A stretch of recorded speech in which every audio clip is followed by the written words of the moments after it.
Nightmare in the Balkans. Refugees from Kosovo, but what are Europe's options for ending their misery?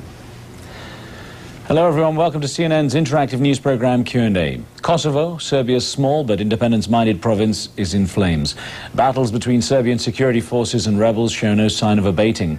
The people continue to flee, while the international community, the US, the European Union, NATO and Kosovo's neighbors try to figure out where to go from here.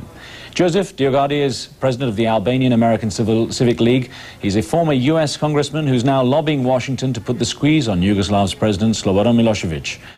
Joe DioGuardi, let me start with you. You're lobbying the US administration on Kosovo. Where does the issue appear on the list of the US administration's priorities in the first place? First, let me say that I'm the volunteer president of the Albanian American Civic League, the only registered lobby of the Albanian people here in America, representing the concerns and interests of some 400,000 Albanian Americans, and Kosovo is at the top of our list. I try to go to Washington as much as I can. I was there yesterday to speak in front of the Institute of Peace. There were many people from the State Department there to let them know that our foreign policy is a mess, it's failing, that they have blood on their hands. Mr. Holbrooke has blood on his hands. NATO has already discredited itself. We've been through this before. We saw it in Bosnia. We diddled, waffled, and dawdled for 3 years, saying that nothing could be done, and then finally, we couldn't take the bloodshed anymore after seeing Srebrenica and the Market Square in Sarajevo. We're seeing it right now in Kosovo, and we acted. Bassam in London's been hanging on for a while. Go ahead, Bassam, your question, please. Hi, my question is, why wouldn't the Serbs crack down in Kosovo?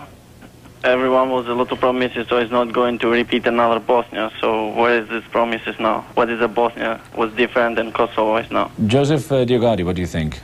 Well, it's obvious that there is no difference. The only difference between Bosnia and Kosovo right now is that we have troops in Bosnia. That's why it's not falling apart. And we don't have troops in Kosovo. We have to show resolve with Mr. Milosevic. We know his modus operandi, his M.O. When he senses waffling, when he senses some indecision, he tends to move.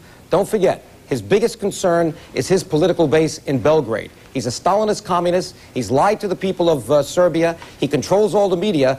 And what he wants to do is to increase his own power there, and he's using the blood of the Albanian people in Kosovo. It's a mess, and the only one that can resolve this right now is the only superpower to do it, the United States of America, and we've got to get Madeleine Albright talking tough again, and she should not be muffled by Sandy Berger, and Mr. Holbrooke has blood on his hands for dealing with Mr. Milosevic. Well, he's a war criminal, and he's got to be treated that way. I'm going to get to a question that's going on our internet chat room as we go out live. It says, why hasn't Albania jumped in and helped their fellow Albanians? Go ahead. On the way down, on my cellular phone, I received a call from one of our contacts in Albania, and as we're speaking, the Albanian parliament is meeting, and it's significant that I was told that the socialists are now joining with the opposition to mobilize the army, and they've ordered Fatos Nano, the prime minister, who, by the way, is vacationing in Greece, of all places, for the Albanians, and to get back to Tirana. So what I'm saying is that this could be our worst fears being confirmed, that this will now spread into a Balkan war, and that's why our foreign policy here is failing. And Joe, how reliable are your sources on that information? Well, they were watching today TV in Tirana, and this was going on as he was calling me on the phone.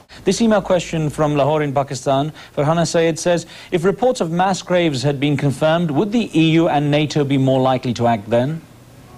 I believe they already know there are mass graves. Don't forget what happened 3 years ago. Our State Department covered up. They knew there were mass graves. That's why several senior officials resigned.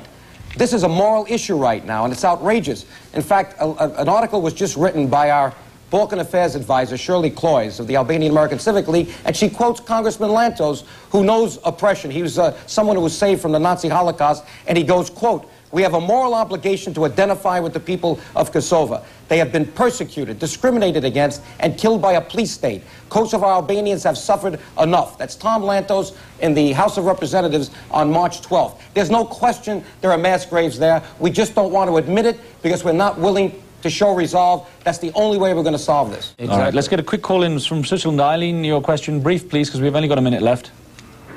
Yeah, can I do the question? Please, yeah, go ahead. Yes.